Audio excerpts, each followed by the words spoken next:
Well, good afternoon, everyone. My name is Paul Cox. I am a federal contractor. I have been in the federal contracting space for a couple of decades now.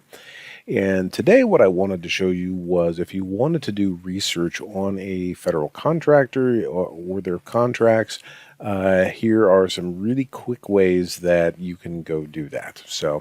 I'm going to show you two sites and how you can go drill down and get some very, very useful information very quickly. So the first site I'm going to go to, and I'm going to assume you're searching for a particular contractor for a start. And so the first place you want to go to is the beta.sam.gov. SAM stands for System for Award Management. And this site has, if you are going to do any kind of federal government work, if you're going to do federal government work as a contractor, if you're going to receive federal grants, you are required to register at this site, your entity where you will be, in order to be able to do any sort of federal government work. So anyone who receives federal government funding, they're going to be here. So I don't want to look for award date or other sorts of things. I just want to look at entity information. So we're going to go here, and I'm going to enter in the name of a company, and we're going to do a search. And what we're going to find very quickly is, oh look, there's a company with this name, but it looks like there's three different entities. So how do I tell which one is which? Well, JV, by the way, stands for a joint venture. This is something that's located in Anchorage. This one is in Knoxville, Tennessee, and this one is in Fairfax. So I know the name has nothing to do with the JV, so I'm pretty sure it's one of those two. So the next thing is to get a hold of the DUNS number. The DUNS number is by Dun & Bradstreet. It's a unique identifier that is assigned by that company when you register with them. Most entities, when they are doing any kind of work in the United States to do banking, have to have DUNS numbers. Not all, but most entities do. More importantly, for any kind of federal government work, it is required that you have a DUNS number in order to register. So it's a very useful little thing to have to go find an entity's DUNS number. So we are going to start with the one in Knoxville, Tennessee. So I have in mind this company, and I think they've done a lot of work with Homeland Security, but I'm not sure which one of these it is. So I need to go and narrow that down. So I've got the DUNS number for this one, for the one in Knoxville. And so I'm going to take that DUNS number, and then I'm going to go to my second site. And my second site is usaspending.gov. Now, usaspending.gov is owned and run by the Office of Management and Budget. It's a fascinating site. They have a lot of interesting information and features. But for today, we're just going to go down into the advanced search part. If you go to the main site and then you click down on advanced search over here, you find a series of fields you can go search by. And there's a lot of different ways that you can go cut through federal contractors and federal contracts, either by agency, by award type, location, fiscal year, etc. But for today, we're just going to talk about the recipient. And if you click on this box, you'll notice that one of the things that it has is also the DUNS number. Again, if I had entered in Dynamis, I would wind up getting both. But since I have the DUNS number that's unique, I'm going to enter it there.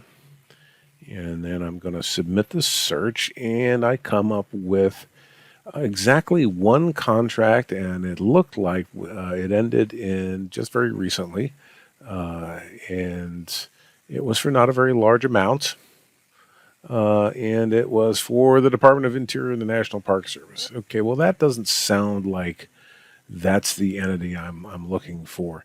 So I'm going to go back up to this little button right here and reset the search.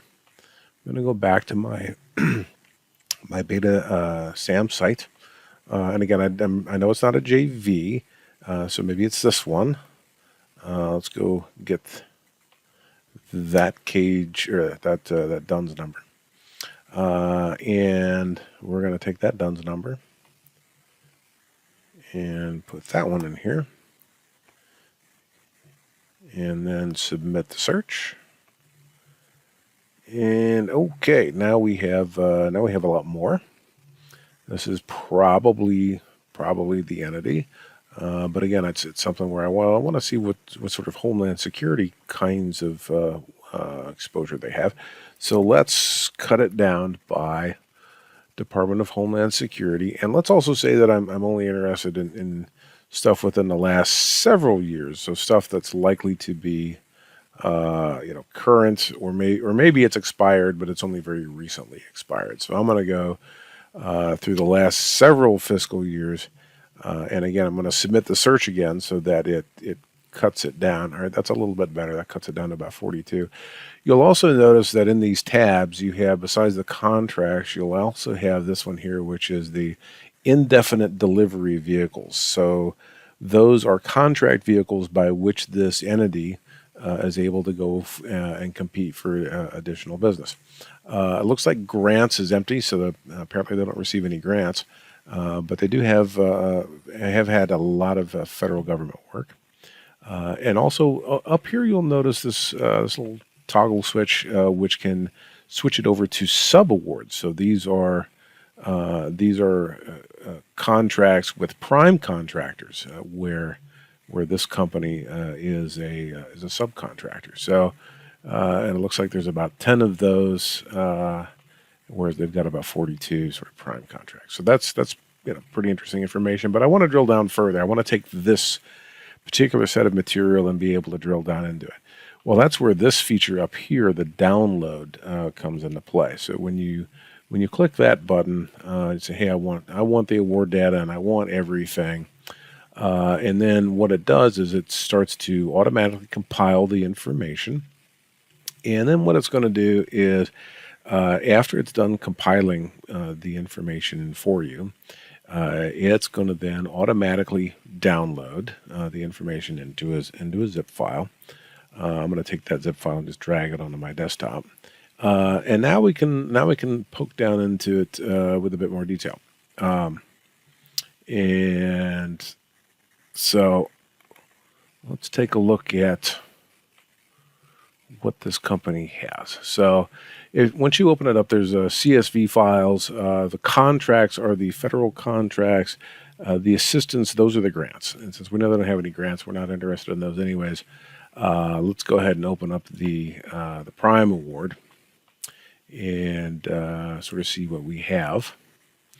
And because they're CSV, we want to go ahead and go and filter some of that information. Makes it just a little bit easier to go and sort and go poke through.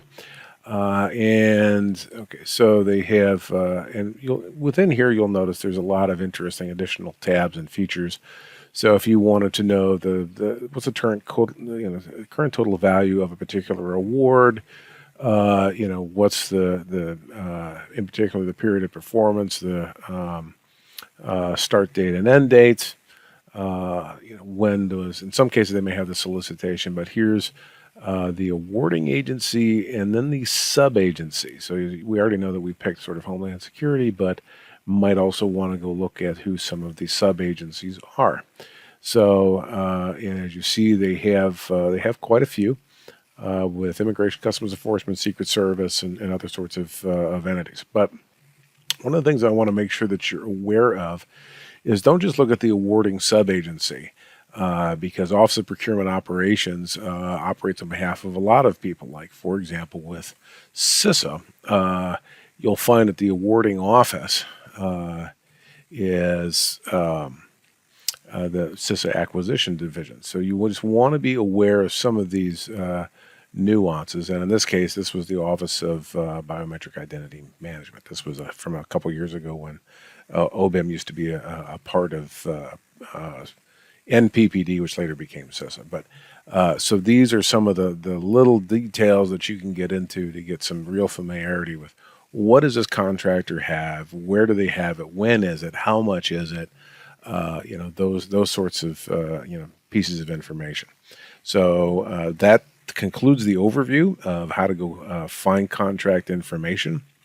And to recap, it's very simple. You start off with the beta.sam.gov site. You go through there, you go search for the entity, you go find its DUNS number, then you go over to the usaspending.gov site and go search for that DUNS number, and then you're able to drill into it and get a lot more data. So I hope this has been useful for you, and thanks so much for listening.